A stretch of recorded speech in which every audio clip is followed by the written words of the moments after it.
Welcome to CT Expert Insights. When your business needs people it can trust, you can count on us. We dedicate ourselves to getting to know your needs and finding solutions to meet them. You'll have a team of experts backing you up. Hi, I'm Greg Corombus. Our guest this week on Expert Insights is Chris Corosa. Chris is a certified trust and financial advisor, the author of multiple books, an entrepreneur, and a frequent columnist at Forbes.com. As this pandemic has unfolded, we've explored here on Expert Insights how to know whether you're ready to turn your side hustle into your new career. Of course, there are many factors that go into that decision, but if you're going to take that side hustle more seriously, you also need to take your liability protection seriously. That's what we'll talk about here for the next several minutes. And Chris, thanks very much for being with us. Thanks for having me, Greg. Well, let's start at the basics. If your side hustle is more of a hobby and it's not really much of an income generator at this point, what designation should you be having? Well, I think it really all depends on what you feel your liability exposure is. And it doesn't matter whether you're making money or not. It's really the downside that you need to determine whether or not you should be using a sole proprietorship or a Schedule C or LLC or Schedule S. There's a lot of different types of ways to organize yourself. And it really, the very first question you've got to ask yourself is, who am I going to make mad, and how will I hurt them, and how will they come after me? So that's really what you got to focus in on first. So the type of business obviously makes a big difference. Is there any business where you have virtually no liability risk, where you can be a little more patient with this, or does every business owner have liability somewhere or another? Well, first, you need to understand, your listeners need to understand, I'm not an attorney, so I can't answer the legal aspects of questions. I have interviewed a number of attorneys for articles that I've written, for example, in Forbes.com, where most of my work will be appearing. And I will say, and also from personal experience, that there is almost no way you can say you can have no liability. It's all in shades of gray, various levels of liability. There's some things that if you have very little interaction with the public in any way, the chances of hurting someone is small. However, if you're, for example, creating content, and we see this in all sorts of forms of liability, not necessarily legal liability, but also personal brand liability, which is not really what we're covering here, but it applies as a metaphor. So even if you write something or if you create something that people willingly consume, they can either consume or not consume, you may use a wrong word and that'll upset somebody. You've just got to be careful. And really what you're doing is you're assessing the relative risk, the relative likelihood that somebody will be harmed and will come after you. So here's another example. When I was just starting, many, many, many years ago, I ran businesses when I was a teenager. Let's pick one. It was a baseball card business. I was a baseball card dealer. And football cards too, for those who are purists on this. And, so what's the chance of getting sued by somebody in doing something like that? Well, you can have a trade that goes sour for some reason. Somebody thinks that you ripped them off on a trade. That's a typical sort of transaction-related liability that you would have beyond the actual cost of whatever transaction it was. As a teenager, I don't have any assets. So nobody's going to come at me at full bore, and try to get millions of dollars from a 14-year-old kid who has barely $14 in his bank account. So your relative risk is lower in that case. So you don't have to go out and full-fledged and pay all this money to come up with a fancy legal organization to protect yourself from a liability standpoint. On the other hand, you can have a very innocuous type of company, very, very unpretentious type of business, hobby, if you will, and you have hundreds of thousands of dollars in your bank account, either through your savings or whatever. This would generally be an older person who would have this, but you wouldn't think that the hobby would be anything related to that. Well, if somebody thinks they're rich enough, and rich is a relative term, they can come after you. So you'll want to separate your business from your personal life. You don't want to lose your home because you failed to put a pepperoni on a slice of pizza, for example. And, I'm being somewhat facetious here, but really that's the level of this liability. You cannot measure it, totally, but you've got to just anticipate the likelihood of it.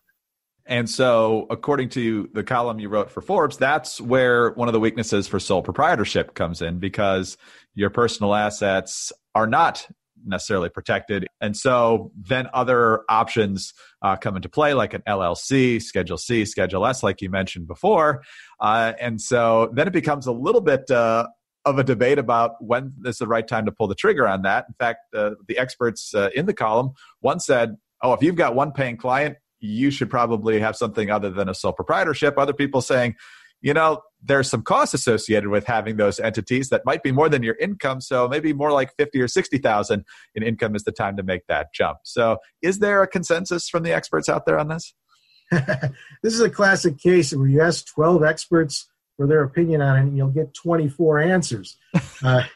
As a reporter, I have to deal with this all the time, and I have to figure out, well, which one of these answers really is relevant to the article. And in the case that you bring up, Greg, it's on point. You will get a variety of answers depending on what attorney you talk to. This is why it's a good idea to try to get several different inputs, maybe talk to several different attorneys, not necessarily pay them. I mean, there are ways to talk to attorneys where you don't have to pay them. I mean, it's not that they won't answer specific questions, but they'll give you enough generalities to help move you along. But I think, again, I'm a very risk-averse person, which may sound ironic since I am a multiple entrepreneur. Actually, I wrote another article on Forbes.com that appeared last week, talked about risk, the nature of risk in entrepreneurs. And entrepreneurs are not risk seekers, they're risk managers. So the way I manage risk as an entrepreneur is I try to get that downside as low as possible, as low likelihood as possible. So I'm going to worry about liability really from the get-go, even before I get my first client or make my first sale. So that's me personally. You might be more daring. And I know entrepreneurs who are more daring, who just say, forget about it. I don't care. If I lose all my money, I'll just start another business and make the money back again. And this is a very common idea, especially with entrepreneurs. I would say for the run-of-the-mill person, it's probably better to err on the side of caution. Be safe. And I think if you're going to look for a threshold or some sort of critical point where you want to make the move away from sole proprietorship, I would say if you have earned enough revenue in your sole proprietor to be able to establish some form of legal entity, whether it's an LLC or a corporation, then go ahead and do that. And what's that dollar amount? Depending on the state you live in, it could be roughly anywhere from, say, $300 to $1,000. So it's not a high level, but it just gives you a chance to sleep better at night. I would think that's in my mind. Another thing you mentioned in the column, Chris, relates to taxes and the pluses and minuses of the various statuses there, because with the sole proprietor, there's additional taxes. And if you make a lot of money, that can really be burdensome. But for the most part, as a sole proprietor, you can just throw that on your individual return. Whereas with the others, tax prep gets a little more complicated, and that has costs. So what do the folks encourage in terms of balancing the cost of taxes, both the taxes themselves and the tax prep, and figuring out where you ought to land here? Yeah, so that's an excellent question. Liability is one side of the equation. Taxes are the other side when you're determining which of these entities you want to form, which type of entity you want to form. And a lot of it will do with your projected revenue. If you're just making a small amount of revenue, there are some advantages, say, with an LLC versus a C Corp or an S Corp. How you want to handle that revenue, even look at the difference between an S Corp and a C Corp, how you want to handle that revenue. With an S Corp, it flows through your own personal income taxes. With a C Corp, it flows through the company income taxes, and one or the other may be of an advantage to you. In addition, and here's another thing, is how are you going to finance your company? So that's a third thing that you're going to be looking at when you determine how to structure your company. If you want to bring in outside capital, especially if at some point you feel like you want to go public, then you're going to have to be a C corporation. You can't be an LLC, you can't be an S corporation. How you want to structure your ownership, if you want to have the ultimate flexibility in terms of owners. So this is not public funding. This is actually private owners who are funding the corporation. then LLC will give you some advantages over an S Corp, which will give you some advantages over a C Corp. So you're going to not only want to talk to, say, a corporate attorney, somebody who's used to setting up corporations, you're also going to want to be able to talk to a business accountant, somebody who is familiar with the tax situations and all the different scenarios that go into utilizing that revenue once you get it in your company. Chris, as you mentioned, you've started a number of businesses, and so you've dealt with this process before. So 2 questions as we close here. First of all, have you always been comfortable and glad you made the entity formation decision that you did? That's a great question. One of my companies I started as an LLC because I started with partners. And when you do that, there are some limitations on what you can do. But it was structured as an LLC because there were limitations on an S Corp that I also had started a company with an S Corp. But there were limitations on the S Corp versus what I wanted to do with this partnership construct that I wanted to use for the LLC. When I ended up essentially buying out all my partners on the LLC, I kind of regretted that it wasn't an S Corp, but fortunately they had modified the rules on the LLCs where from an accounting standpoint, it could be treated the same way as an S Corp. So I kind of lucked out in that standpoint. You have this flexibility, and it was the accountant who pointed it out to me. But other than that, usually I'm pretty comfortable with what I've selected, and I have selected almost every form of entity that you could for the various businesses that I created. I think the only thing I did set up a partnership. I didn't like the partnership. I didn't like the partnership because the liability protection wasn't as great as an LLC or an S Corp. So I guess that's the one that I would say if you're looking at starting up a partnership, you really need to be mindful of what your liability exposure is within that entity.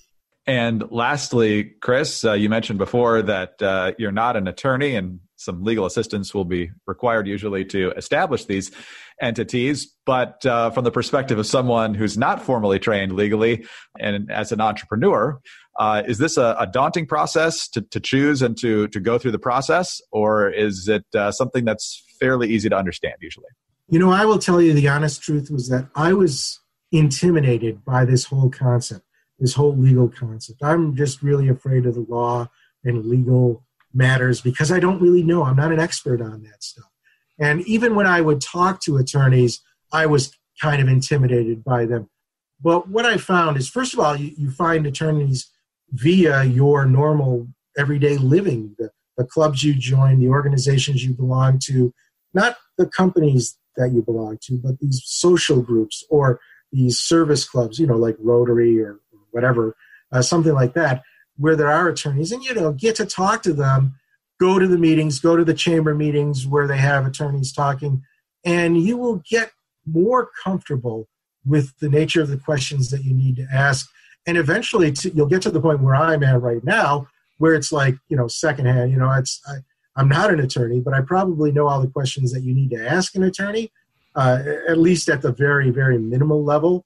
And I'm quite comfortable doing that. I am also quite comfortable accepting the fact that I'm not an expert in it and that I need this opinion. And so I go out there and get it, and I work with it. And I explain to the attorneys, hey, I'm an entrepreneur. I'm not going to pay you by the hour. This is one of the things I say. I'm going to pay you X number of dollars for fulfilling this mission. However much it costs, if you need to calculate it by hour because you estimate it's going to take you 5 hours, that's fine. But I'm going to just pay you this set amount to get this paperwork done. This is the plain vanilla stuff. I'm not asking them to take on something that they've never done before. So do your homework and get the help where you need the help. Chris, great discussion. Thanks very much for your time today. We appreciate it. Thanks, Greg.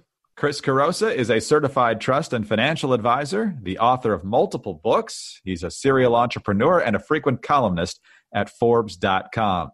I'm Greg Corombus, and for more information on this topic, please call CT at 844-787-7782. With 125 years of experience, CT is here to help you at every stage of the business life cycle.